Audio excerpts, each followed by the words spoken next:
Great. If I'm not wrong, we have started the webinar officially, and we've got a few attendees in so far. Great to see you guys. We're just getting a few more people in. So in the meantime, just sit tight. We're going to wait for a few minutes and then we'll get started soon. Seen a lot of familiar faces, which is always nice to see from the previous sessions.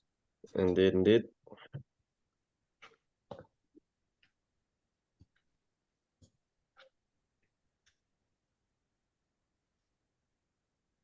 Perfect.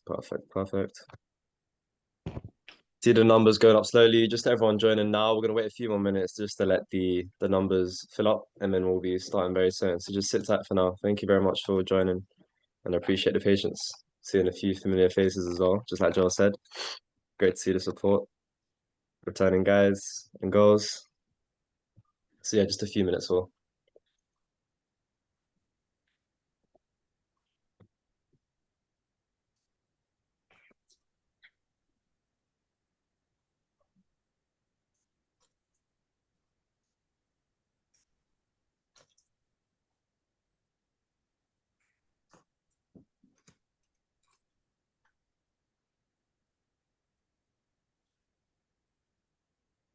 Joel, I'm more than happy to start now, to be honest. Yeah, to be fair, we've got quite a lot of attendees already joining us. So Yeah.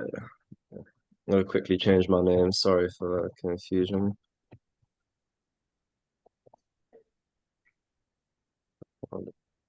Nice. Cool.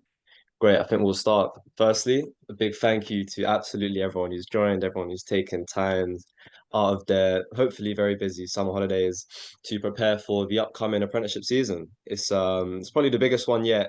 Apprenticeships are only getting more popular. More and more people are finding out about this alternative route instead of universities. And obviously the competition is only getting harder. So your presence here shows that you guys are committed, you guys are willing to learn and hopefully secure your offers.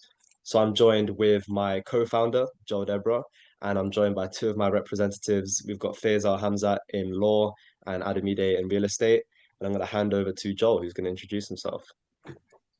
yep. So hey guys, again, a lot of familiar faces here, which is always great to see. Again, to see Joel, who's an incoming apprentice at Global Asset Manager, here to also lead the session with Sofian at Faisal alongside Adamide. Just gonna pass over to Faisal to introduce himself as well.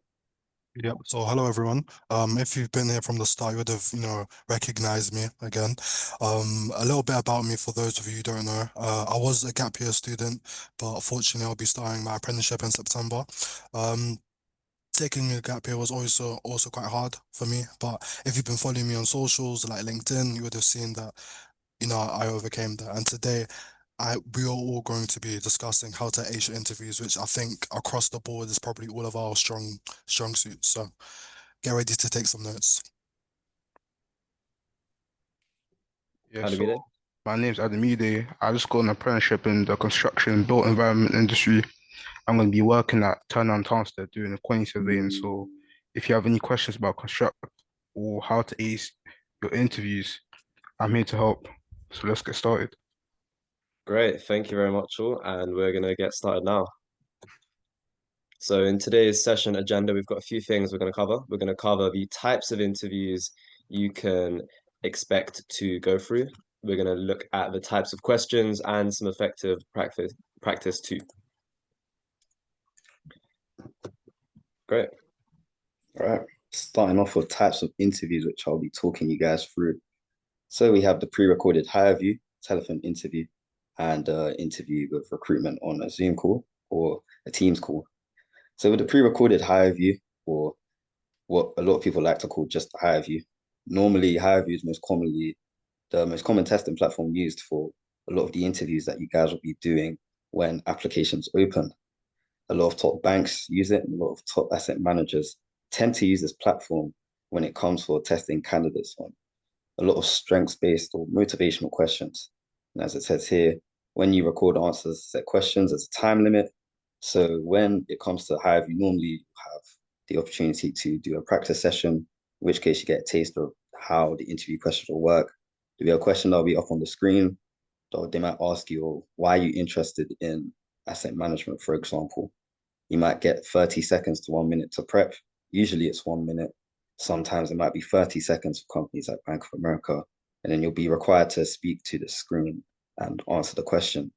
This says at the bottom, they're designed to look at how you might think on the spot. So really get used to practicing those questions, those predictable questions that might come up, like why the role, why the company, because almost every single time that is what comes up on HireVue. Then we have telephone interviews. Telephone interviews, usually the first live conversation with an employer, focus on assessing your motivation and basic suitability for the role. So telephone interviews, they're not as common, but they might come up. For example, with JP Morgan, the second stage that follows after the initial application stage is a telephone interview. Most of the time, telephone interviews, I'd argue, can be slightly harder than HireVue questions. It really depends. I think with telephone interviews, something I'd just add is that you do have the option to kind of like have your answers up on the screen where you can just read off the screen instead of actually, trying to go off your head and try to memorize answers. They're often shorter than other stages, so clear communication and concise answers make a strong impression. With a telephone interview, they can't really see your face, so at least when you're talking, try to smile because some recruiters say that they can hear your smile whilst you're talking. Then we have the third one, which is Zooms or Teams interview, which, as it says, live video calls. Your interviewers face to face virtually, and they'll often ask you a series of competency and motivational questions. These will be above 20 minutes, at the very max 45 minutes. There'll always be space for a Q&A where you might be able to ask them some questions. With the Zoom interviews, I'd say a good tip is that with the camera, there's obviously the little ring above your laptop. With Zoom calls and team interviews, same with pre-recorded HireVues, it's best to look at that camera when you're answering questions because if you look at your screen, it won't actually show on the other person's point of view that you're actually looking at the camera. So yeah, going on to the next slide.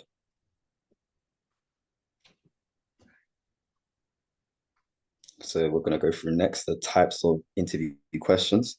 We have strength-based questions, we have competency-based questions, motivational questions, and situational/technical questions.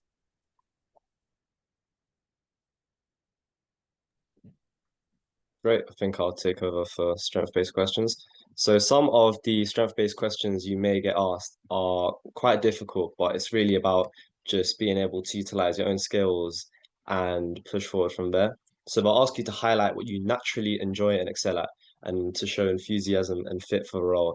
It's really important that you're looking at skills that you already have. They're not looking for work experience. They're not looking for things you've recently acquired. These are things that you're comfortable with performing on a regular basis. So, for example, I'm quite comfortable with talking to a diverse range of people. I like speaking to year 12s, I like speaking to 45-year-old lawyers, but that's just my skill. I'm able to communicate with others regardless of their experience. And that's a strength that I highlighted in my application process. And it's something that got me quite far because these employers want to know that you're able to communicate and be comfortable with a variety of people, whether it be clients or different departments. So the first one is really just being authentic. Being authentic is really important because if you advertise this fake version of yourself in the application process, if you get that offer, big if you get that offer, you'll get figured out quite quickly. Because it's one thing to talk about your skills, but it's another thing to actually produce proper solutions and really like work and show that your skills are real. So that's what I would certainly say in terms of authenticity. Now, in terms of showing enthusiasm, this is really important, especially since we're all so young. Being enthusiastic is such a good skill to have. It's such a it brings this vibrancy to you that you can't really replicate. So definitely try to show your enthusiasm throughout your interviews, show how you're passionate about certain topics, and show how no matter what, you're always going to have that positive mindset. Thirdly, I'd look to keep answers really concise. They're going to give you these really rapid style questions. So you don't want to be rambling on for too long. Even the way I'm speaking now, I'm making very concise points, I'm getting to that point, and I'm moving on. So fourth, we're gonna link to a role. You have to link to the role no matter what. And this applies to absolutely any portion of the application process. You have to be linking to the role throughout because ultimately They're testing your knowledge on the role and what you're applying for. And if you're not passionate enough and dedicated enough to really learn your role and be able to link throughout, then you're not going to get chosen. And we've got competency. Yep. I'll be taking over for this again. Competency-based questions, which is a personal favorite of mine. They ask you to show how you demonstrate key skills in real situations. So using clear, specific examples is essential. Some normal or common competency questions you might get is like, tell me about a time you've worked in a large team, for example. Very common question that is almost guaranteed to come up in every single interview you do. It'll normally, as it says here, assess your ability to show transferable skills that they might look for. A tip I'd say for estimating competency questions, what they might ask is, when preparing for interviews, the job description has key skills that they're looking for, or maybe a section on like the ideal candidate that they might want. Normally, that's where you'll be able to gauge what type of competency questions they might ask, because normally where they phrase questions, they might be looking for a certain skill like integrity, or they might be looking for your ability to communicate or convey complex information, things of that nature. Looking at the 4 tips to beat these questions, use the STAR method. I feel like a lot of you should be familiar with the STAR method already. But if you're not, the STAR method is basically situation, which obviously talks about the situation, task, which talks about what you're required to do to overcome the situation, the action, which should go over what you did to fix the situation. Focusing on yourself with this part is extremely important because the employer wants to know what you did during the situation to bring about the result.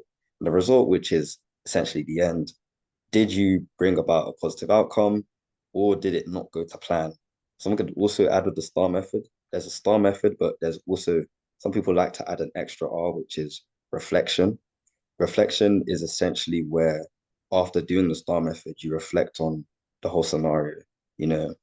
Some employers might ask a follow-up question of, oh, what was the most difficult part of this scenario? Or what would you do differently if you got into this situation again? Or they might ask you why you picked that specific scenario. By adding in that extra R, you're able to already solve that follow-up question. Reflect, which I like to do, is basically either tell them why I picked this certain scenario and link it to key skills that may be required in the role. For example, if they ask me to tell them about a time where I dealt with multiple deadlines and I pick doing like my business project alongside balancing 3 economic essays, then telling them that I picked that scenario because it shows that auditors might need, that ability to work under pressure, work on multiple deadlines. That just shows that you're thinking beyond your scenario. You're actually focusing on what employers are looking for as well. And then also going over the fact that, if I go into the situation again, I might do X, Y, Z differently. It just goes above and beyond what a normal candidate would do. And it's a very good way to stand out. Second tip, draw on real experiences. So using examples from school, part-time work, or extracurriculars to show how you demonstrate the skill. With school, a lot of viable examples could come from like societies that you might be part of. I drew on the fact that I was in the finance society a lot, and I was also part of the student leadership team, which was responsible for organizing events like the open evening, school nights for our sixth form. Things like that really stand out. Part-time work, arguably a lot stronger than having work experience or just school example, because it shows you're employable in the real working world environment. And then extracurriculars to show you demonstrate the skill. Extracurriculars like football, basketball, rugby, just some examples of sports you can use to show that you may have demonstrated skills like teamwork, communication, or even bouncing back from a mistake. Third tip, be specific. So focus on what you did, not just what the group achieved, to highlight your contribution. I already touched on this when talking about the action, but where you be specific is during the action. The action is arguably the most important part of the STAR method, which is where the interviewer really looks to see where that skill comes into play. And then we have the final tip, which is matching it to the role. So big examples that showcase the key competencies the apprenticeship is looking for, like teamwork, problem solving, communication. So with that, there are some examples that you might be able to use for multiple different skills. It might save you time when it comes to memorizing a number of different scenarios. to prepare for different schools or different questions, sorry, different skills. So, for example, let's say I worked in a team to prepare for the open evening sixth form night. I use that example to show teamwork. I use that example to show communication, and I use that example to show a time where I've also taken on initiative or showed leadership. Next slide, please.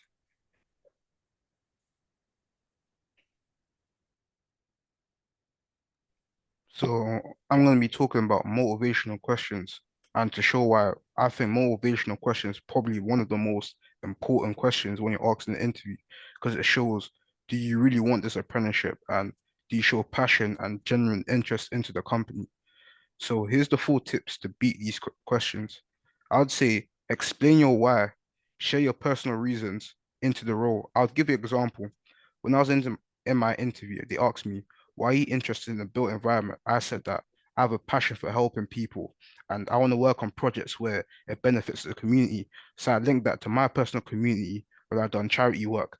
And me being me, I researched into the company that projects they done for the community. I linked it back to myself, just showing that I actually done my research into the company and my motivation. And I have to also, the second point is you have to connect to the impact. What can you contribute and make a difference into the team? They don't want someone that's just the same. They want someone that can actually stand out. So that's what brought me out because I was actually able to define why I'm an important asset to the team or what I can bring. And my third point comes to highlight and learning opportunities. Show what you can learn from this apprenticeship, not just for the money, cool, free degree. Actually show after you finish this apprenticeship, how you're going to use the experiences to further your career into the future. That's why I mentioned also, I said that getting the RICS qualification, that's the qualification you get after you study quantity surveying. I want to use this to gain global opportunities after my apprenticeship. Just shows that you're being forward thinking and you're showing you have passions for your career. And the last one is being forward thinking. Yeah. So frame your motivation. Make sure you mention why you want this apprenticeship, your achievements, and what you want to achieve during this apprenticeship, rather than just mention what you've done in the past. And one thing I would say that during the interview, make sure that you always show your passion throughout every answer. Link back. Make sure that you show the interview that you really want this apprenticeship because there's going to be 1,000 people telling them the same thing, but you have to make sure you say something that stands out. That'll be one of my main tips. And I would say that always attack a motivational question from a personal experience. So it really shows that you have passion for the role. So that's my main tips for beating motivational questions.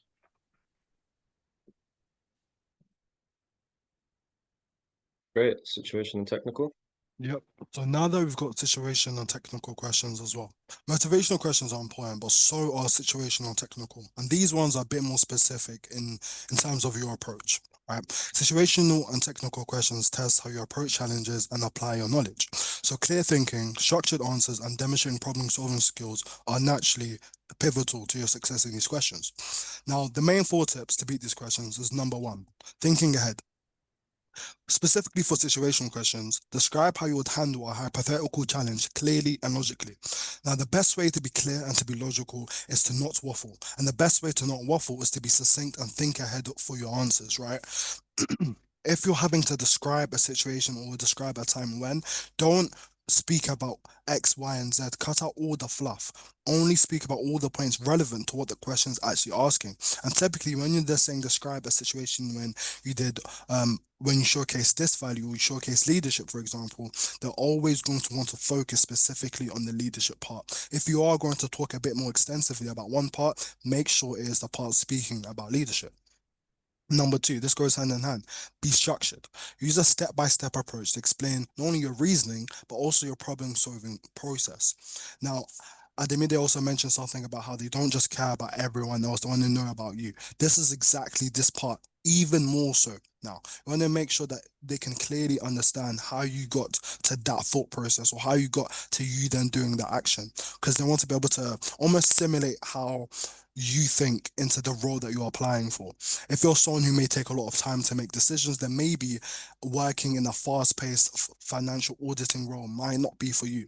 right? And they're using this to try to funnel out all the people who may not have the most desirable characteristics. So make sure you get to put your best foot forward by being structured, by thinking ahead. Thirdly, show your understanding, especially for technical questions. You need to demonstrate your knowledge of relevant tools, processes, and concepts, right? So this is very good for you to do, but this main part isn't necessarily as of when you get the question, but this is in your preparation phase, right? You want to make sure that whilst you're preparing, you're also not just researching the role, the industry, and the firm, but what is going on within that industry, what's going on within that role. Have there been any legislative changes that may impact anything to do within that world? And once you have prepared that and you have that general knowledge, not only is this good for preparing you for interviews and preparing you for these type of questions, also helps to prepare you to network with these legal professionals, right? It also helps you with these financial professionals, all of these different types of older people in which it's a bit hard as a 17, 18-year-old to connect with, right? It gives you that middle ground of knowledge to speak about as well. And lastly, sorry, Sophie, I think your face is in the way of that last one. Yeah, thank you. Yeah. No. Yeah, admit your limitations wisely, right? So within this one, this is speak about your problems and speak about your weaknesses, but don't do that like don't just do it for no reason. For example, anytime I would speak about an issue or a potential weakness, I'll straight away redefine what I mean by weakness. So if a question or an interviewer was to ask me, what's one of your main weaknesses? I would say, instead of, I don't necessarily believe in weaknesses, I only believe in areas of improvement. I only believe in things that I am actively working on already, that I have an image of which I know will reach a certain pedigree or certain standard, which will be acceptable to me. That's my first step. That's me showing how how I process things and how I challenge the norm with my own thought process. Now, something that's a bit more tangible and something that you can take away in terms of how to operate and how to admit your weaknesses. Only admit your weakness if you're actually actively working on it. And also, don't just admit every type of weakness. Be very judicious with the weakness you pick. If you're a very front-facing, client-facing role and you're applying for that role and you say one of your weaknesses is communication, I mean, it doesn't necessarily paint you off in the best of shoes or the most attractive candidate, right? If you are going to mention communication, even though I would advise against it, zoom into a specific part of communication. Don't say you don't like talking to people and you're very introverted and you find that talking to people drains your social battery. Whilst I do relate to that, 100%, it's not necessarily something I would lead with. Instead, I'd maybe say communication in a sense of asking deeper questions, right? Building a deeper rapport with people. You could mention how, oh, I'm very good at talking to people generally, but something I'd want to work on is building deeper connections. See, even though that is a weakness, it's a progressive weakness. It's something that you've already established the minimum or the bare minimum skill of doing, but now you're trying to seek further. Most people even wouldn't recognize that as a weakness, but the fact that you do shows that it's, once again, less of a weakness, but more of an area of improvement. So always, always, always discuss your weaknesses wisely and always just think, how can I paint myself in the best shoes possible, even whilst being negative? But yeah, that is situational technical questions and how to answer them. Right. Thank you very much, Faisal. Going back to myself, I'll be taking you through common questions they asked. Quite a number of them here. Most, we have the usual ones. Why do you want to apply to this apprenticeship? Very, very easily a common question. I mean, if you don't get this question in an interview, then I'd be very surprised. That's obviously they want to see if you're either applying for the sake of it or if you're actually applying because you're interested and just simply not trying to avoid the uni debt. But the second question, which is why have you applied to this company? Again, kind of the same as the first one, should more or less come up in every single interview you do. There are times where they might not ask that. They might ask you why you're applying to the role instead, or what stood out to you about the company when you're applying. Kind of the same thing with both of those two questions. My biggest tip would be for, especially the first one, with apprenticeships, we always talk about the learning and development opportunities through like structured training, structured mentorship, because obviously with an apprenticeship, you're always going to be, they're expecting you to understand that you're not only avoiding uni debt, but like you're being trained by real world professionals, which is always an extremely good point to make. Again, Always talk about the networking opportunities. If you're talking about you want to do the apprenticeship with the company, it's best to always think of at least 2 to 3 points or more, but to keep your answer between, let's say, 1 minute to 2 minutes when talking about any of those two questions. When referencing a company, it's best to draw on insights from the news, for example, as Faith mentioned, referencing some industry news that might involve them, or just referencing, you know, oh, I built on this interest because of doing A-level economics, macroeconomic factors such as XYZ. I might have drawn you to the company, for example. So drawing on past experiences or drawing on company news, company insights are good ways to answer both two questions. We have the third one, what interests you about this industry sector? Again, very self-explanatory, very straightforward. With that, normally it's always safe to just reference your A levels or reference the fact that you may have been part of a finance society or you did some prior work experience, which has drawn you closer to the industry in question. Where do you see yourself in the next 5 years? Again, very self-explanatory. It's best to just say that you stay in the company, even if you know you're not, just so that they know that, this person's not here just to use the apprenticeship as a stepping stone. And the fifth question, what do you hope to gain from this apprenticeship? This is more or less just referencing the job description, talking about what you're going to actually be doing. If you just regurgitate that, then that more or less should answer the fifth question. And we have common competency questions. Tell me about a time you worked in a team, very common. Again, I'm sure a lot of you know how to answer that, so I won't talk too much about that. Describe a situation where you solved a problem. It's normally best to use your same experience that you might use for working in a team. They might use solving a problem as a follow-up to working in a team. They may ask you about a problem you might have run into and how you solved that. We have the next question. Give an example of a time you showed initiative. That's any leadership activities, for example, being a football captain or being a founder of a finance society. Things like that are the easiest examples to use for that. Tell me about a time you handled a challenge or setback. The example I always like to use and I always tell people is that I always like to use the time where I tried out for my local football team and I didn't get in. I took on the feedback, trained for a few weeks, and then retried and got in. It's a summarized version, at least. It's always best to use times where you've received negative feedback from a teacher or from a coach during sports and just bounce back, essentially. Describe a time when you had to manage your time effectively.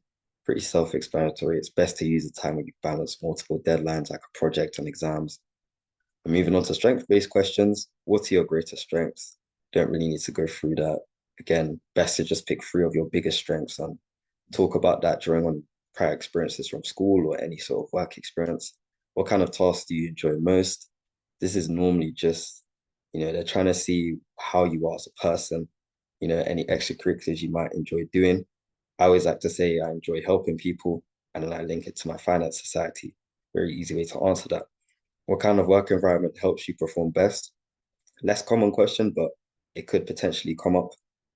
I've never actually commented this question in an interview, but still, it's always useful to prepare for that. What do you find the most motivating in your work or study? I think that question is more of a niche question, but there's like a small chance that it could come up. Could be a follow-up. We have situational questions. How do you handle a disagreement with your colleague? Again, very common. I feel like it's a very straightforward question. We'd be happy to get that. What would you do if you're given a task you didn't know how to complete? Again, that question, I like to ask that question when doing mock interviews of other people. It's easily a common question you could get asked. It's best to draw on the fact that you either branch out to people who you might be working with or branch out to your line manager, especially if they've talked about it in a work setting. For example, some companies like EY, they could ask you, oh, what would you do if you're given a project to lead on, but you have no prior experience on the project or on the area? Best to talk about how you contact your line manager, contact people on your team, contact some senior people who have worked on such a project before to show that you're drawing on diverse perspectives. Next question, how would you prioritize tasks if you had multiple deadlines? It's best to talk about an example of a time when you've done this. It's easiest to use any exams you've done alongside any projects or coursework. Safest thing to go with. And moving on to technical and role-specific questions. What skills or knowledge do you have that are relevant to this role? Again, easily could come up, probably the most go-to question that recruiters like to ask when it comes to role-specific questions. actually sees if you understand what skills are required for the role. It also helps them assess whether you have the experience to actually handle the role. Then we have, can you explain a key concept or process in the field? For example, my interview for the final stage before I got my offer, they asked me or they assessed my knowledge of different asset classes and how they function in different markets. Because I mentioned it when talking about my motivation for the role, they followed up and they asked me to explain different asset classes that I was talking about. So going over bonds, going over equities, commodities, real estate, things of that nature. In interviews like Deutsche Bank, if it's for investment banking, they ask some technical questions which revolve around DCFs or LBOs. They do expect you to have that technical knowledge there. With I think Goldman Sachs for their FIC and equities role, again, some technical knowledge required for finance. Just a little heads up. Moving on to the final one, how would you approach a common problem or scenario of the job? It's more for a role specific question. They like to see how you'd function in a certain scenario. So, one thing that they asked me was, oh, how would you approach a situation where you made a mistake with explaining a product to a client and they failed to understand it? So with that question, it's best to reference the fact that, oh, like I might go to my line manager and ask for advice, or I might explain to the client how I came about doing this, the logic behind it, just to show that like you didn't make this mistake because you didn't know what you're doing, or to show that you're actually, you're just learning along the way, really. Yeah, if we move on to the next slide.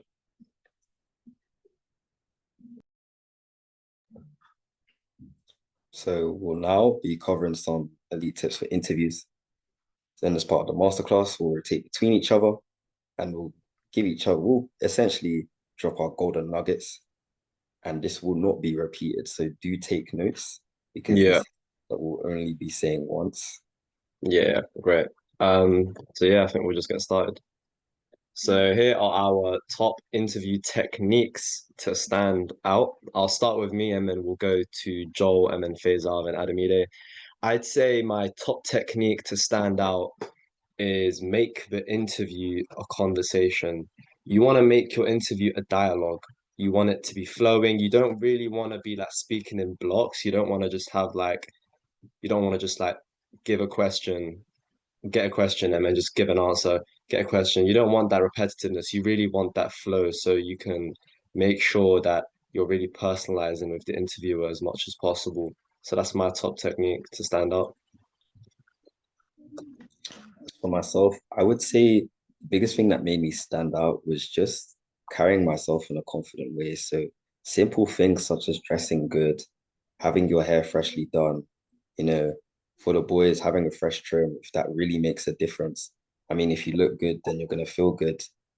Simple things like posture, sitting up straight during an interview, making eye contact, looking engaged, it shows a level of confidence, especially if you're sat up straight and you're not shaking at all. You're speaking slowly and your answers are structured. It just adds a level of confidence, but also authenticity.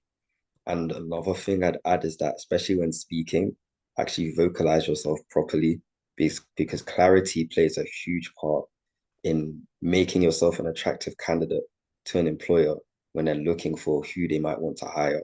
Makes you a more likable person if you're able to speak clearly, but also carry yourself in a confident way. Okay, so my top interview technique that might go against the grain, but simply just don't regurgitate all the information that you might have pre-planned, right? Or all the company's facts and then regurgitate like a whole fact file to them, right?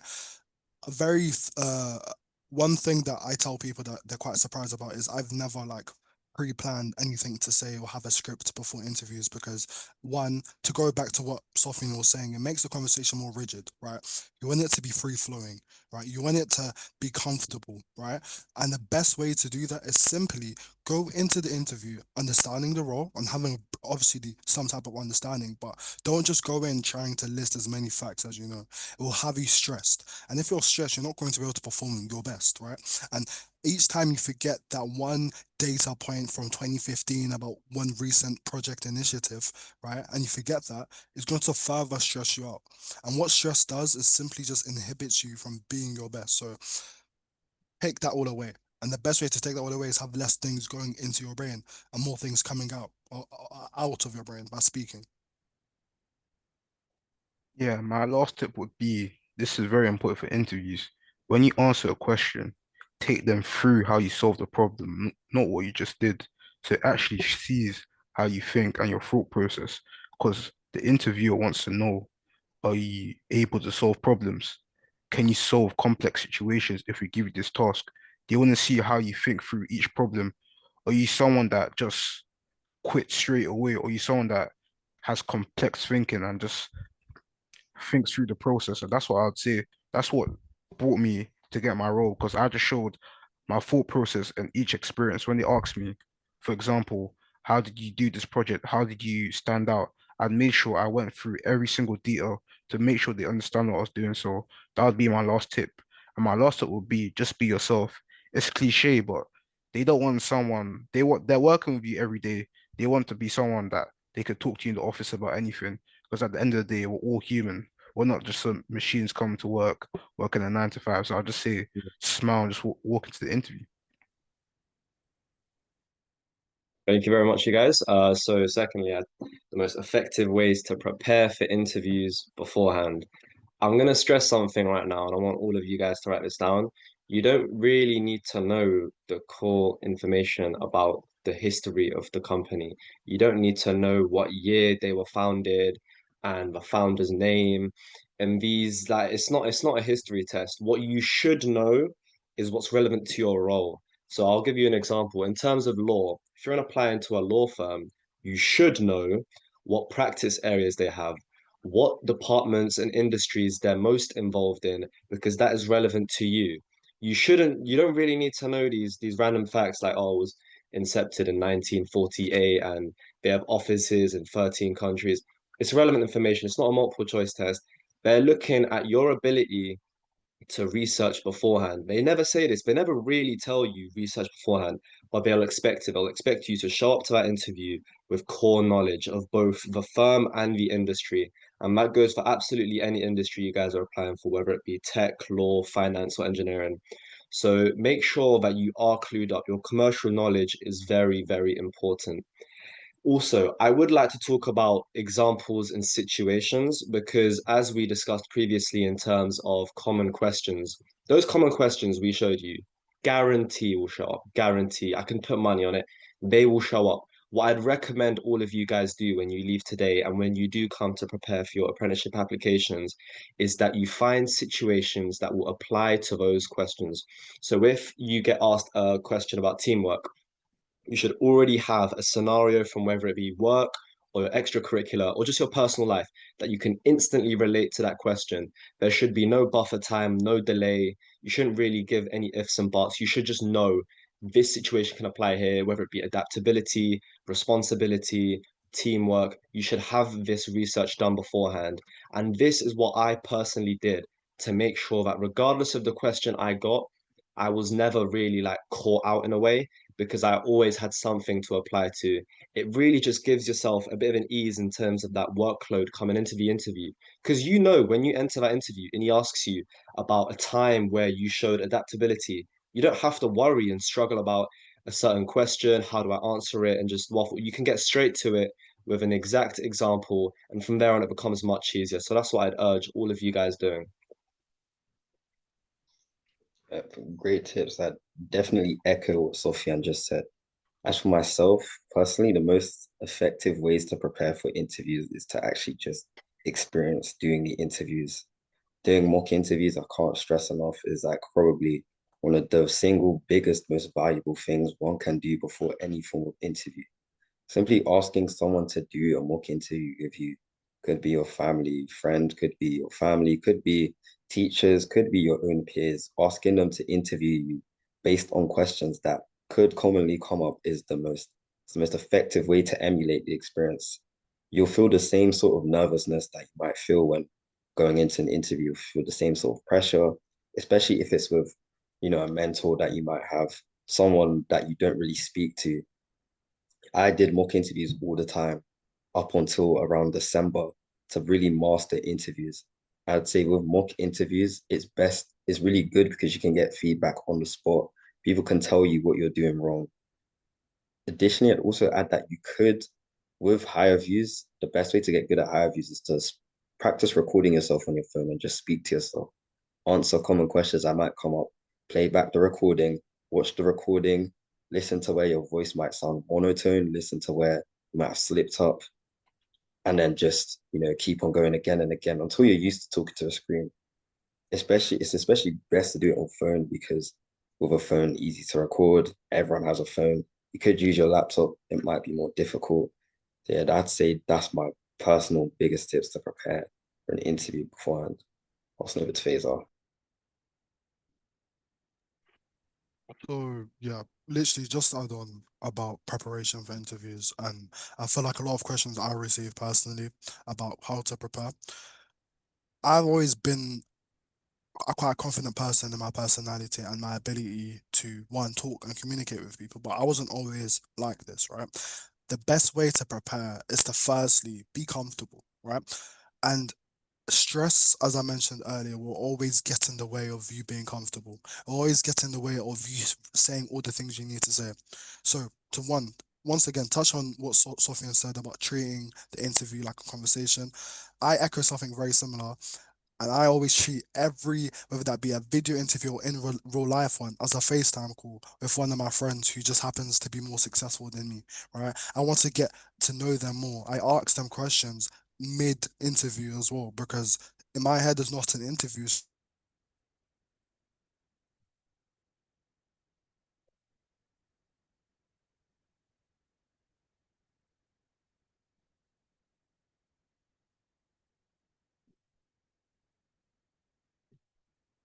just a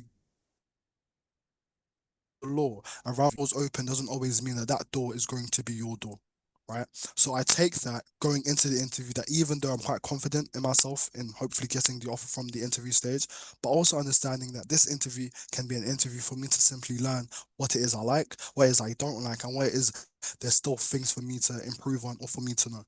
So honestly, the best thing for interviews, and I always maintain this, is to change your process and your understanding of the actual interview, and to dismantle the term interview. And finally, I'll say my last tip is always prepare for the end of the interview because I feel like once the interview ends, it's in your control how the interview goes. So when they ask you, have you got any questions for us? That's your opportunity to learn more about them. An interview is two ways. As much as they want to know more about you, you want to know more about them.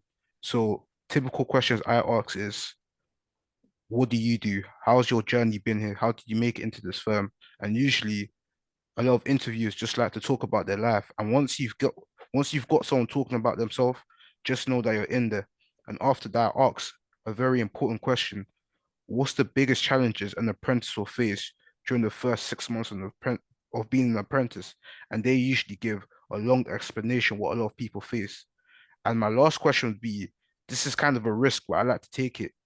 Is there anything I've said in the interview that might make you feel I'm not able to succeed in this role? And they might ask you a follow-up question on why something you might have said. You just give them clarity. And yeah, that's questions I ask. And I would say that's the most important three questions. Always prepare for the end of the interview because it's you're in control and that's how you end it off and get to give them a good impression. Thank you very much, everyone. Thank you for listening. We're going to now take some questions via the Q&A section. So I'm pretty sure you guys can see it either at the top or bottom of your screen. So just submit your questions there. And we do have a few people who have their hands raised, so we're going to let them talk too. So just a second or 1 second. I'm going to, okay. If I'm not wrong, okay, so we've got a first question from Jarrell. I'm not going to butcher your second name, actually. I won't even try that. What would you say is the bare minimum of knowledge for the company you should know? Core values, mission, etc. Core values, definitely. Values is like the absolute base for what you should know. I feel like if you don't know the core values going into an interview or any assessment, I'd say even the first stage, then don't bother. I'd say you really should try and get as familiar as much with what the company's trying to do and what their mission is. And what I mean by that is if a certain company is really, really, really big on sustainability and really big on becoming net zero and eventually reaching this certain goal, familiarize yourself with that because that's something that you can definitely mention in your interview. You can talk about how you yourself are trying to implement sustainability in your own life and how you want to channel that through into your work. So I'd really look for those niche little things that the company's really focused on and mentioning that in your interview to differentiate yourself. And just a quick notice to Faizad, Amid, and Joel, if you do see a question you'd like to answer, just interrupt me at any time. Yeah, yeah, no worries. I do see one question from Diluk. Hope I've pronounced that right. Networking with recruiters play a big role in your success and landing your respective roles. For me, myself, none at all. Didn't really talk to the recruiter prior to anything unless it was responding to any sort of emails that they sent me. In terms of like maybe during the assessment center stage, talking to the recruiter a lot throughout the AC did help me a lot. She got to know me more as a person. You know, we had some good conversation.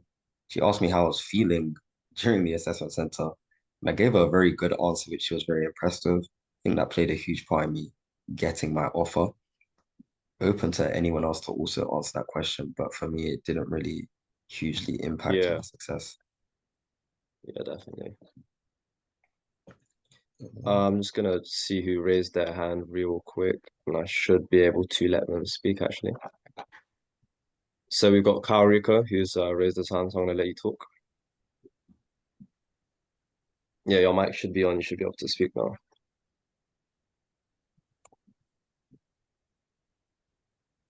Whenever you're See, ready. maybe it hasn't occurred to him. We In can the come back to meantime, yeah.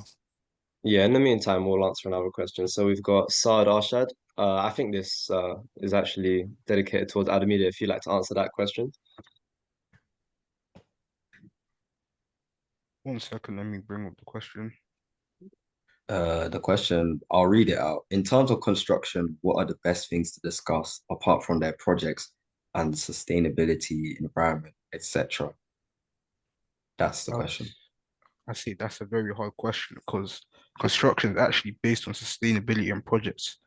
I'd say the best thing to talk about is the culture of the firm because every real estate firm I've seen and construction firm have different cultures. So, for example, my firm, they said that everyone gets a name tag, but at different firms, everyone's just a number. So I've done my research into that to make sure that I'm actually going into the right firm and I'm actually being represented as a person, not just as a number. And I'll say, besides sustainability, talk about charity projects they've worked on just to show that they're not just focused on construction, but actually giving an impact to the community. And my last point is something I mentioned, the construction industry is currently facing a crisis, a skills crisis. That's something I mentioned. So if you could bring that up in the interview, saying that you want to be part of, you want to be supporting the skills crisis during the industry, that will make you stand out very well. All right, good one. Okay. Yeah, I love that. We have a question from Naomi that I think me and Faisal could answer. For law firms, how essential is it that you include the deals the firm has done, especially when they don't ask you about it directly? Should you find a way to bring it in? I'll answer that question first. That is definitely something that you should do. It's a matter of where you think it's applicable. If you're talking about your own ability to, for example, speak with clients and customers, you can mention that. You can talk about how the law firm closed a certain deal and they did it in a certain way and it was really successful. And I feel like that's an environment that I could really get involved in because at my job as a waiter or my job as a customer service representative, I was really involved in speaking to clients. So, really linking the firm's success to your success is really good. In terms of the level of commercial awareness an aspiring apprentice needs to have, it doesn't have to be extensive, but I would urge that you guys all have a good level of commercial awareness that can set you apart and show that you've actually prepared. It's not absolutely critical. Obviously, at the end of the day, they're hiring an employee with no experience in law. So naturally, there's only so much they can expect from you. But simply having it shows that you are able to research and you're able to have that dedication to look, even when you're not asked to, and get knowledge that you can apply into your interviews. I'd say, just to repeat myself one more time, know the mission of the law firm, know what they're looking to achieve in the next 15 to 20 years. That's almost always plastered on their website, so you should be able to find that. Know what practice areas they're really, really involved in. That's another big one. And also know if they're not online, also know if they're really global or not, because some law firms are really local centric, which means they only operate in boroughs and cities, whereas other law firms are absolutely global and operate all over the globe. So just know the nature of the law firm as well. And I'm sure Faisal has got something to say about that question. Yeah, so honestly, Naomi, it's a very good two set of questions you've asked. I'll answer the first one in a similar format to Sofian, right? Including deals is always naturally going to set you apart by nature of you including the firm's deals. Does that mean you need to force it into every conversation and like weaponize it to make it seem as if, yes, I know everything? Of course not. That's unnatural. That's not how a conversation goes. But can you embed it into your conversation? Can you embed it into the question they ask you? Of course. So Sophia mentioned and made reference to essentially linking the firm's success to your success. Another way that's linked to that is simply just showing why the firm's actions align with you and your own values through your own actions. So quite literally very similar to the same concept, right? Linking things together from the firm to you is always naturally going to make it seem as like, okay, cool, this person seems to be a good fit. This person seems to have researched us and understands fully what we're asking them to do or what we are trying to achieve as a company. Every single company will always have some form of brand image or reputation they're trying to uphold. The more seamlessly you appear to be able to enter that and keep on promoting that, especially with the law, the better, right? Now, in terms of commercial awareness, I touched on this a bit earlier. Commercial awareness, irrespective of its law or finance, but mainly, even more so within the law, I think is very, very necessary to have. Does that mean it's essential? No. And what I'll explain the key difference, right? I say it's necessary to have because it will always set you apart once again, and it will also allow you to speak to people in a different part of the industry, different part of your legal career. Meaning you'll be able to have conversations with partners a lot more, right? You'll be able to pivot away from your hobbies and interests, but also due to the legal jargon, right? A bad habit that especially lawyers have, but also just corporates in general have. They'll speak in their corporate jargon, tell you about KPIs and this, that, and the third, expecting their day-to-day speak that they've ingrained for years of, working in that field, that everybody will understand that. Obviously, this is not to mean that you're expected to understand that. You are an incoming apprentice, right? An apprentice, you're meant to learn on the job. That's the main key thing you'll see across all job descriptions. However, it will make your transition into the field, into the role, and into the company a lot easier. So I think that answers both questions adequately across Sophie and I's response. So Thank you Yeah. very much. Yeah, yeah, yeah. Before I hand over to Joel and Ademide, I do apologize for speaking so much. I did see a question from Davina in terms of contacting recruiters and people that work. I would absolutely urge every single one of you to do this at least once. Just try it out. What I'd recommend all of you do is you search up the role that you're applying for and the company. Find, I'd say, 5 to 10 people and just send them a message saying, hey, I'm applying for the same role as you and I'd love some advice. Any advice would be appreciated, and a phone call would be absolutely lovely. I understand if you can't make that. Just do that 15 to 20 times over, and at least half of them will get back to you. It's the best thing to mention in interviews. Simply mentioning that you've been able to speak to someone inside the company shows a level of initiative, but I guarantee you 99% of people cannot produce. Do that, especially for the really high stake applications where you really want to make it and you really want to set yourself apart because the odds are so thin because there's so many people applying. I definitely recommend you guys to find at least one person at the company you're applying for, even if it's just 2 or 3 messages. That's enough of an exchange to call it a conversation. You can talk in your interview about how you had a lovely conversation with this person at this department and they told you this and that and how you can push yourself forward. Simply saying that, I guarantee you guys, will put you so far ahead in the interviewer's eyes. So I definitely recommend you do that. Recruiters, obviously, if you can contact a recruiter, do so. But I'd say more just someone that works in the department you're applying towards would do wonders. Because for me personally, this is just a personal example. I messaged a few partners at the law firm I was applying to, the one I got my offer at, just out of sheer luck, the guy I messaged happened to interview me. Like, could you imagine? The guy I messaged beforehand, asking for advice and for resources and just some tips, interviewed me. Could you imagine like the level of remark that would have left? So just really, really, really do message people and don't be afraid to get aired because it will happen. So it's just a matter of dealing it and moving forward. Yeah, something I just add to that actually is like completely right on the fact that you should reach out to people that work in the firm.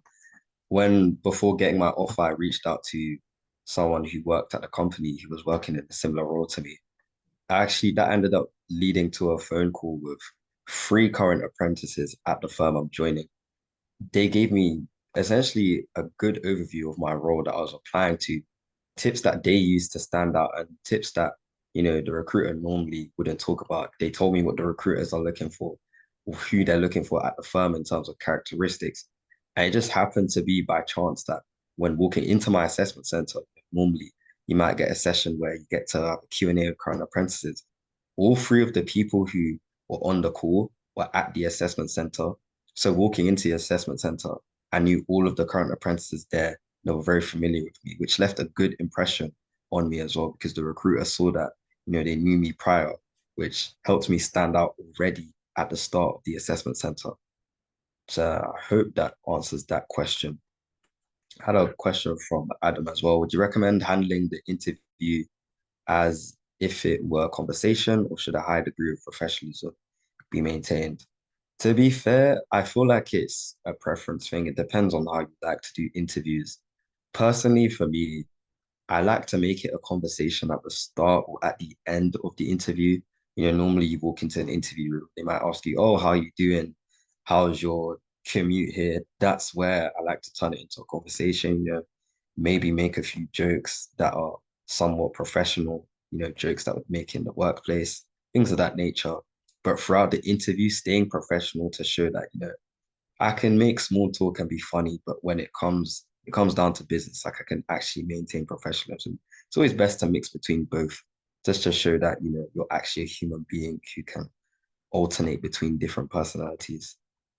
Yeah, exactly that. Just to quickly add on, professionalism will still be involved in the conversation. You're not gonna start saying wagwan and slang within the conversation. Like, don't worry, you're still going to maintain professionalism, right? But it's just about the tone in which you're going to be speaking. Is it going to be quite uptight, or is it going to be a bit more friendly? But even then, irrespective of whichever route you choose, it should still be professional, right? And just as Joe was mentioning, the main reason why you don't want to necessarily keep it so uptight all the time, you want to show them that you have a character, you have a human personality, like, you are actually human.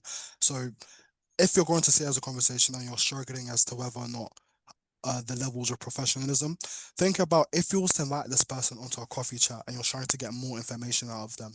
Yes, you will still show them elements of your personality, but you wouldn't cross certain lines or boundaries because there's still that expectation there. So that's the best way to view it, in my opinion. Yeah, definitely. We've got an anonymous attendee saying, how would you handle nervousness on the day on the interview? This is a brilliant question, and I think we can all answer this, so I'll go first. The best way to handle nerves is just face them again and again and again and again. And I can assure you guys, you're going to apply to a lot of apprenticeships. So naturally, you're going to have a lot of practice and a lot of interviews. You're going to really just have to handle it face on. There's no magic formula, there's no word or affirmation you can say in your head. You really just have to do something again and again until that fear goes away. For example, my first assessment center, I was really, really nervous. My hands were sweating. I felt cold. I don't know why I felt cold, but I did. And it was just really, really a painful experience for the first 10 to 20 minutes.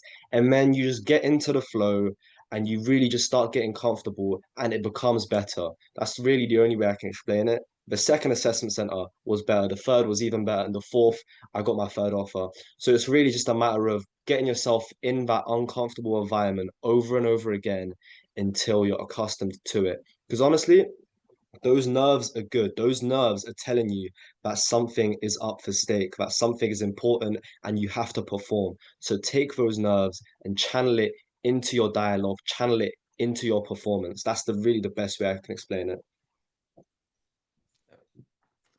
Yeah, yeah, I completely agree with everything Sofian said. And just a bit more to add on to that, simulate the exact same stakes that's at at hand there. Obviously, you're not going to always be able to simulate the exact same stake. You're not always going to be able to get into other interviews or on other final stage things, but simulate the stakes with your friends or family. For example, right, you could simulate an interview where for if you don't answer the questions or you don't mention everything you've planned to say or you don't mention certain things, you maybe have to buy your friend, I don't know, something from the corner shop or something from Tesco's. You have to pay for their meal deal. And then even in terms of if you really want to upscale it, your parents, if you don't mention certain key characteristics or key criterias, they get to go through your phone, right? And that's obviously a very high level stakes. I think we all have that type of privacy you want to keep private, right? All these type of things Mm, simulate how nervous you might feel, right? And in terms of facing your nerves, especially as someone who's faced anxiety in the past, right? The best way, honestly, is understanding that you're always going to be uncomfortable. So I'll repeat that. The best way is to be comfortable with being uncomfortable, right? So what I will do beforehand is understand once again my strengths and my weaknesses, but actually understand and identify what is something I know I'm good at and what's something I know I'm a bit weaker at, right? And with that, I already know what I could mess up on going into it. So instead of me having to react to the problems I might do, I'm preventing it or I'm thinking about ways to react to it beforehand. So I'm not just focused in the moment that, oh no, I've spent the last 20 seconds stuttering and I've missed out this thought. I'm already saying, okay, I might stutter and I might forget one thought. What's the way I could balance and counteract that as of when it happens, right? And another thing to remember, the assessor, the interviewer, does not know what you're thinking. He or she does not know what you're planning to say. Meaning, if you say one thing and then you pivot onto something else, if you do it cleanly enough, they won't even recognize.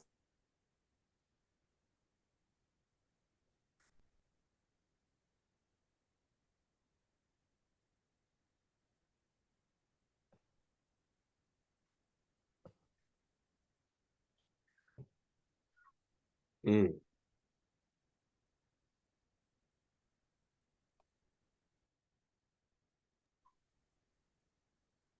Okay, right. So in terms of how do I handle nervousness on the day of the interview, for myself, I think it's just best to remember that you've gotten so far for a reason. Like you're not there because I don't know, they spun the wheel and they just picked you out of the hat and you just got lucky. So, they just picked you because it was just by chance, Remember that you've gotten this far because you either did really well on a psychometric test beforehand, you did well on the HireVue, recruiters looked at that and they might have thought, this guy's actually a good candidate. You got screened through the stages because of your CV.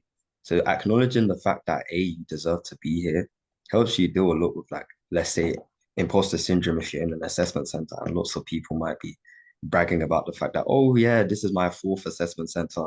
I've done so many interviews, you know, just focusing on yourself and focusing again, like Faisal said, focusing on your own strengths is extremely good. I'd also say that on the day of the interview, just remember that everyone is a human being, just like you.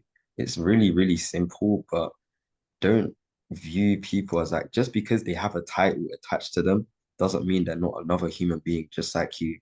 Someone could be VP or director, but they didn't start at senior level. Even if it was 20 years ago, just remember that people were once at your level. They were once interviewing for a position within the company. That should help you with your nerves because then, you'll come to grips with the fact that you're not just talking to some, I don't know, some divine human being or something.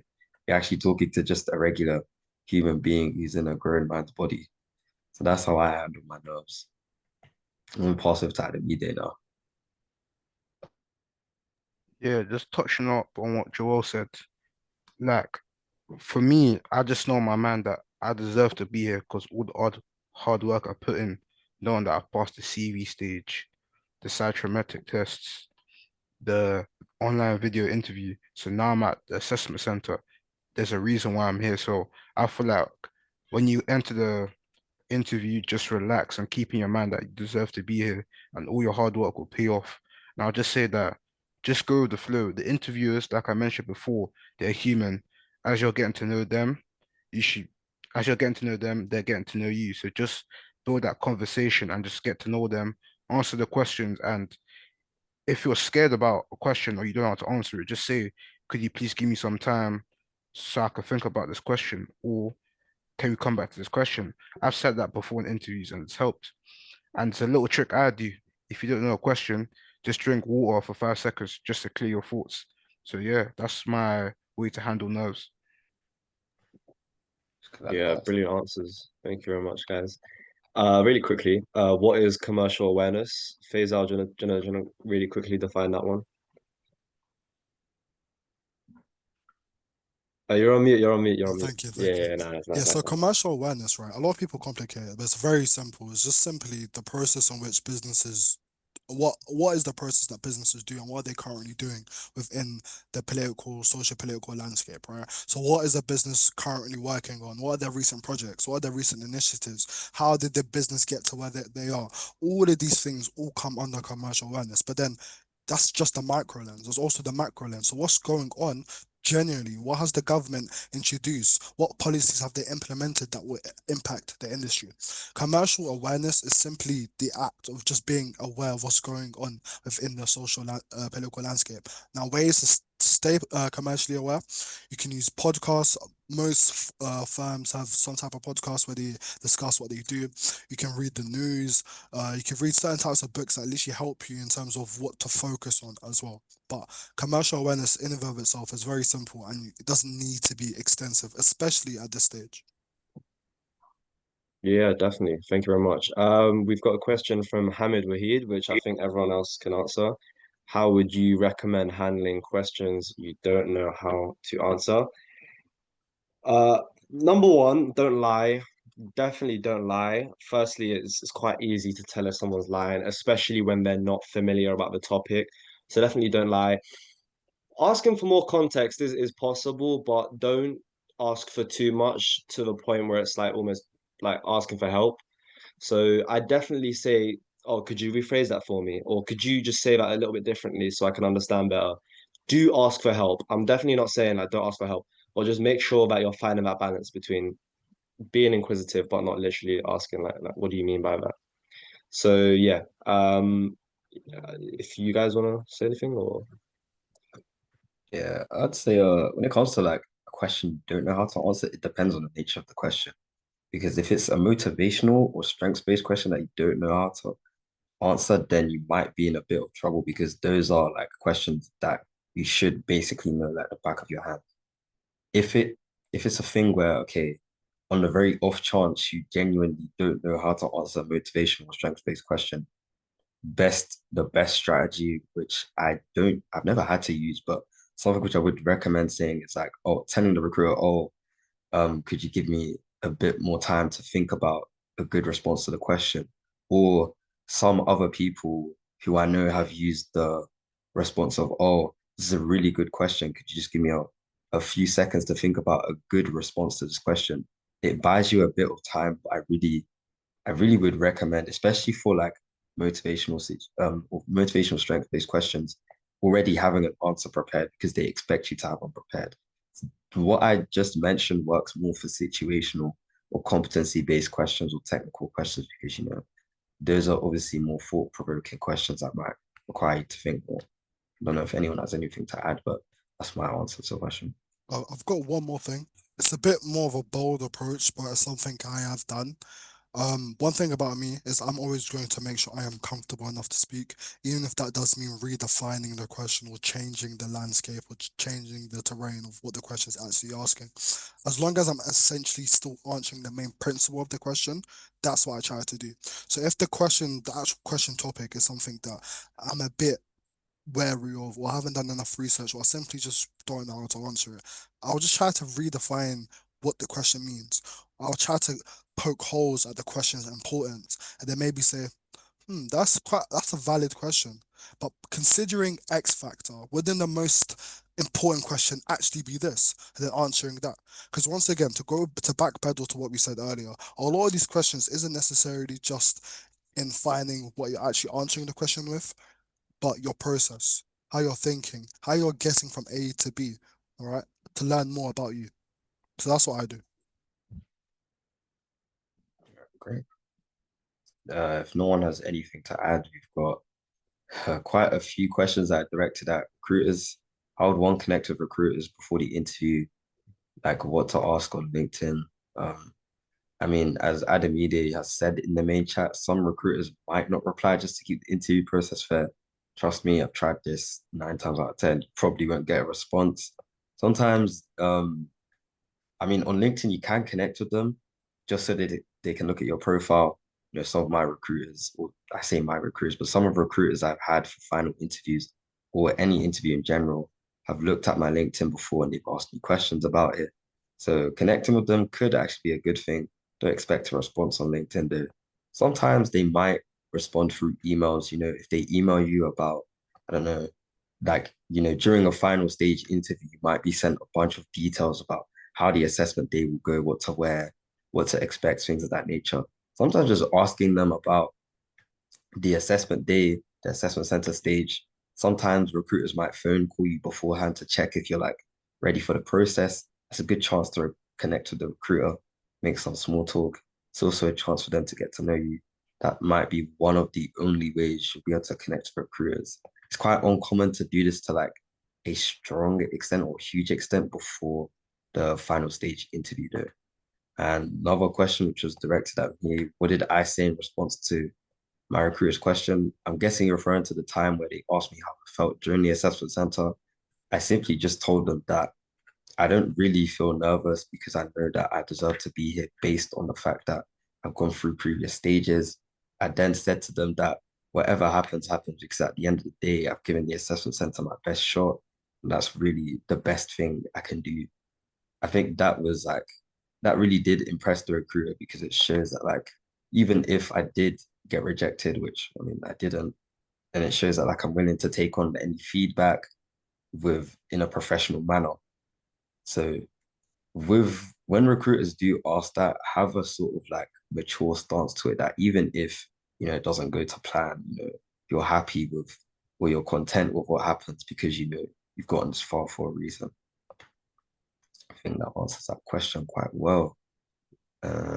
See if there's any other questions. We have a question here saying, how would you approach answering the question, why a degree apprenticeship? Normally, I mean, normally this question, so to give you like an example of answering a question, gonna probably reference one that I used for the company I was answering for before getting an offer. Normally, I start with the fact that, you know, apprenticeships, you're given the opportunity to get hands-on experience, the day-to-day responsibilities that professionals might face from day one, which is an extremely important point. And then you want to reference the fact that as opposed to uni students, you're going to be in the classroom learning environment more.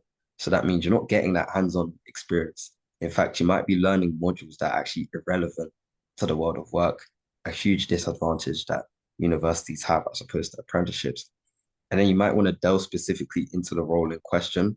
So what I do after is then talk about the role specifically, talk about something the job description would say. So for example, my asset management role, I said, oh, looking more specifically about my role, this would allow me to gain practical insight into, you know, the process behind longer term investments, behind a range of different asset classes whilst learning in a fast-paced environment. Again, that's showing them that, you know, you've not only done your research, but you're considering why that is better than university. And then further developing that to talk about what will this lead to, you know, how does this benefit you?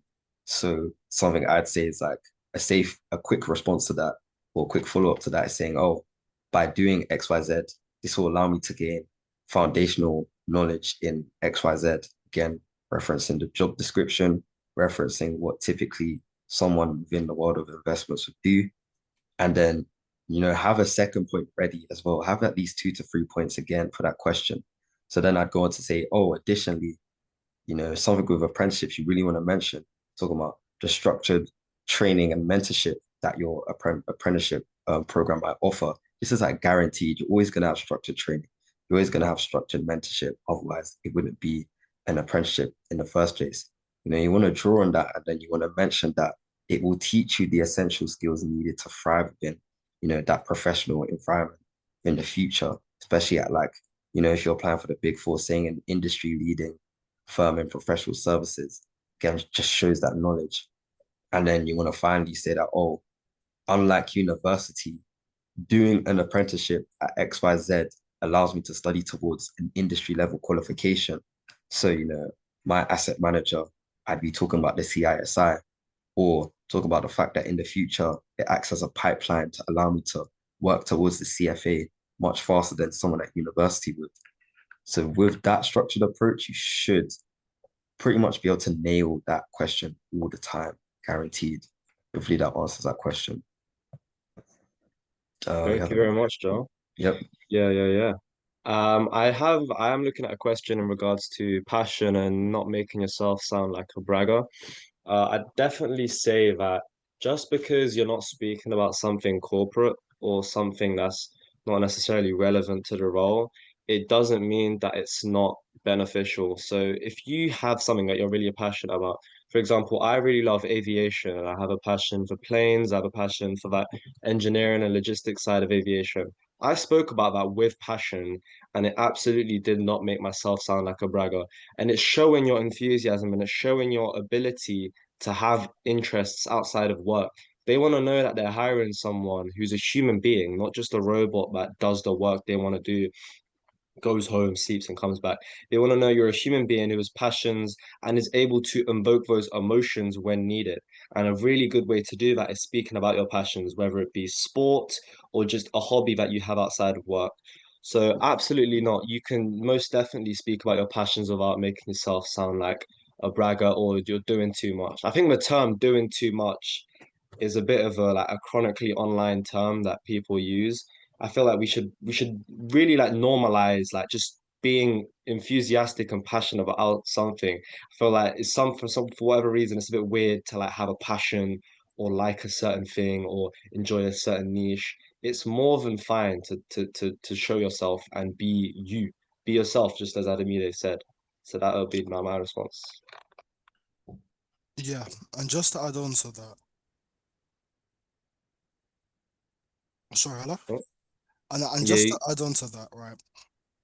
Doing too much is damn near impossible in an interview because you're meant to label and list everything you've done. Remember, an interview is not only trying to get the other person to know yourself for one, but for two, you're selling yourself, right? You're trying to make yourself to be the most attractive candidate.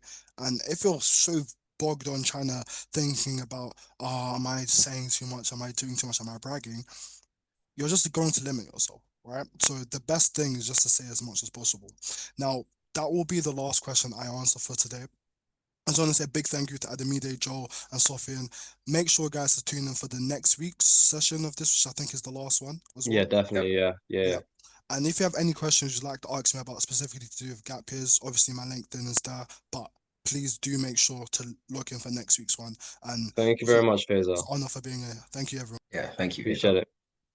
And we will have about 5 minutes left of questions. I'm quite conscious of time right now. And I do appreciate all the questions you guys have. We almost always overrun on time. So it just shows how engaged you guys are. So we've answered that question. In terms of a cover letter, how do you save time by making a template that allows you to fill it in for different forms? In terms of a cover letter, how do you save time by making a template? I can take that question in terms of a Yeah, cover do letter. take How that to save question. that, how to save time and making a template that allows you to fill in for different forms. So for me, I have a general cover letter template that I have saved on Google Docs. Just a quick one with my address on the or my address details on the right, etc. The format, the one-page format. The way I structure my cover letter will always be just a quick introduction, maybe 2 lines, 3 lines saying, "Oh, uh, I'm I'm Joel. I'm Joel. I currently attend blah blah blah. I'm studying A levels, econ business sociology, and I'm expressing interest in the role in question." And then you want to go into structure or cover letter, like you want to start with why the company in one paragraph, why the role in another paragraph, and then why you as a candidate in another paragraph. Within that last paragraph as well, just finishing it off by saying, thank you for reading in advance or something like that, and then signing it off. Just a quick template like that saves you a lot of time. I do have a cover letter template. If anyone wants to use it, then just shoot me a message on LinkedIn, or some people might have me on WhatsApp. My LinkedIn is Joel Deborah, in case anyone wants to reach out to me. It saves a lot of time. And once you get used to doing cover letters, it takes like 10 to 30 minutes max. So really that does address that question there. Yeah, and just a quick notice for the future for the guys still here, guys and girls still here. Moving forward, we're going to be putting a lot more resources on our LinkedIn and TikTok. That's something we're looking to do. We're really starting to like, because we're obviously much, much closer to the apprenticeship season. We're going to really start posting our own resources and giving it available, making it available to you guys.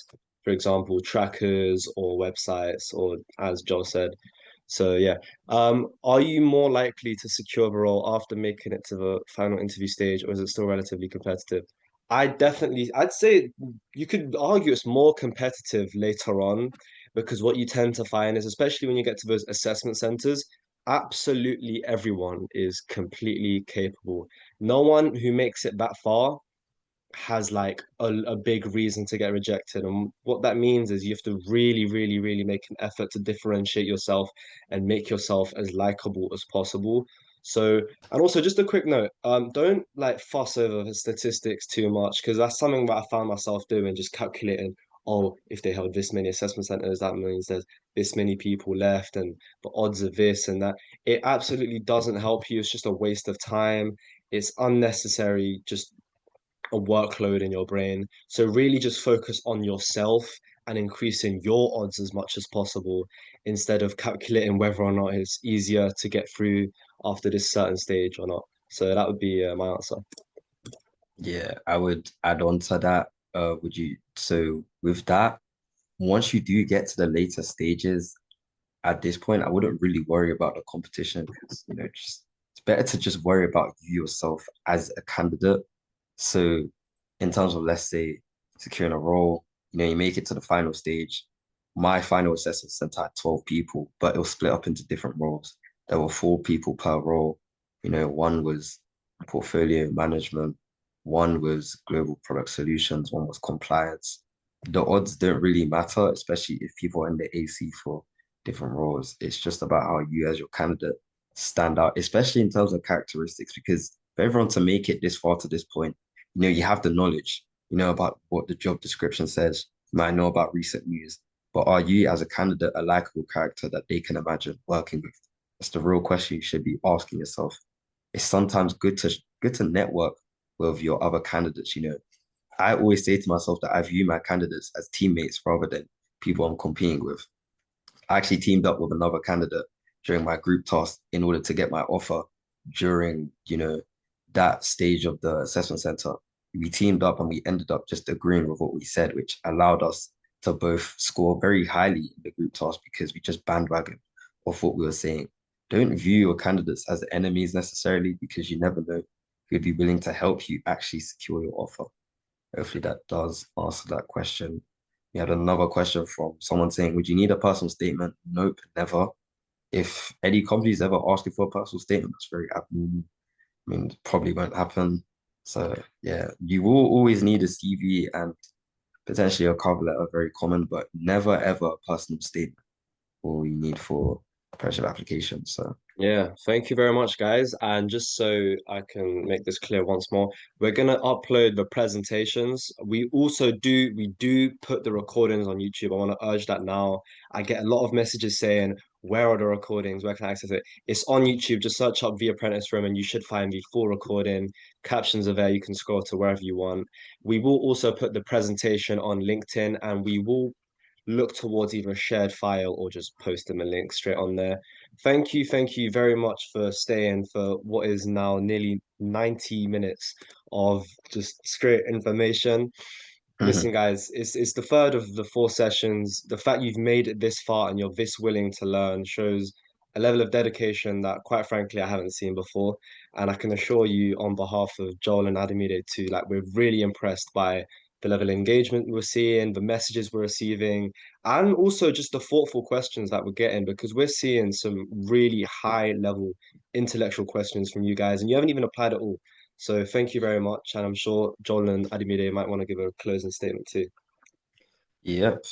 Yeah, huge pleasure everyone to joining, especially the familiar faces. I can see, I'm starting to recognize the same people who are asking the very engaging questions, those who are not anonymous. So it's always a pleasure to see such thought-provoking questions. Looking forward to the final webinar, which hopefully will have the most attendees. I'm really open, fingers crossed. It's been a pleasure running through this series so far. So yeah, again, with the recording, it will be on YouTube. So please do not email the Apprentice Room. Do not ask me for the recording unless you didn't attend. It Oh, will man. be posted very, very soon. Just Indeed. gonna reiterate that for everyone. But yeah, thank you guys for joining. I'll just pass it to Adamide. And I'll say if you're here for the first session, it just shows that you're very hungry and diligent to secure a degree apprenticeship and even be at the stage. It just shows that you're putting yourself ahead of others because a lot of people do want to do a degree apprenticeships, but a lot of people don't even know about the application process. So the fact that you're here asking multiple questions shows that hopefully, and you will land a role in the future, just continue being diligent and hungry and join the sessions and use all the resources we provide to you. So that's Definitely. it. And see you next Yeah. Sunday, guys. Thank you very much, guys. The link will be posted very, very soon. Do stay tuned on LinkedIn and all the social medias. We're going to start posting on Instagram too. That will be shown soon. The link will be posted very soon. Make sure to apply. And yeah, thank you very much, all. And hope you guys have a lovely evening and a good rest of your week. Thank you. All right, thank you. Thank you all. Thank you.